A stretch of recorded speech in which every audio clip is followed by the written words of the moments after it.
Hey guys, what's going on? My name is Cuttix21 and I wanted to give you guys a quick video about what's going on, the state of things and where they're going. Yes, I did get another bike to the stable. I've got a problem. I will be seeing a therapist about that, but in the meantime, I wanted to give you guys two different viewpoints of both trail riding, off-road riding, and dual sport riding as far as just street riding, adrenaline, all of that other stuff. And I wanted to give you guys a sort of comparison between the two. There's a lot of similarities, but there's also a lot of dissimilarities. There's a lot of differences between these bikes. And I mean, just down to the way that the heart or the motor acts is going to be a totally different beast. The first gear in this could probably take up the first 2-3 gears in this. It's just that tall, and the power difference is just that great. But in the meantime, as far as where has the content been, I'm sorry about that. There's really no excuse. A lot's been going on this year, but that's no excuse for future content. I wanted to get you guys something out, so that's why I'm here right now.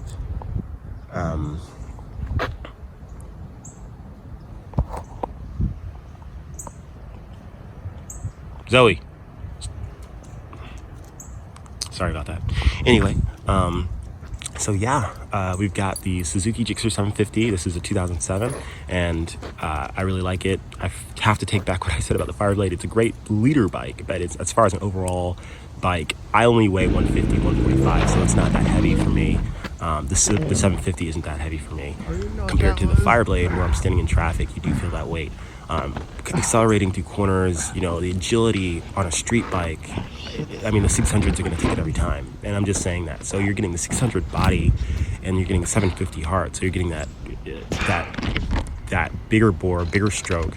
You're really going to feel it. And like I said, the bike doesn't weigh too much different than a 600. It's a really big performance boost. So I wish more manufacturers made bike for the 750 class, but we've talked that down to death. I'm not going to get into that.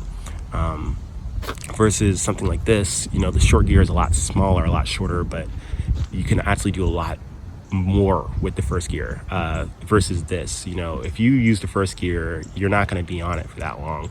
You're normally going to be second gear and up, but with this, you find yourself spending a lot more time in first gear, or at least I do. Now, obviously, this is a 250cc air-cooled, carbureted bike. It is street legal. You can see the DOT front light and tail. But as far as like engine performance, there's just no way. I mean, this is street legal, but that doesn't mean I would do much street duty with this, because the motor just can't handle it. And I'm going to give you guys videos on both, motor vlogs on both. But for the most part, I'm not going to go up the interstate on this thing, because it'll be at its limit, where this is a cakewalk on it. So you can definitely expect to see more of this content whenever I'm doing street, more of this content whenever I'm doing dirt. And sometimes you'll see this on the street, but it'll be rare. But hey guys, this is my first bike. Christmas is coming up. I get a choice of one. Which one do I go for?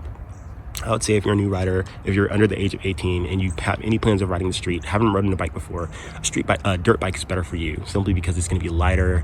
It's going to be easier to sort of get a hold of. It's way more forgiving. And I'm talking about like not necessarily 250cc, but maybe something less than that.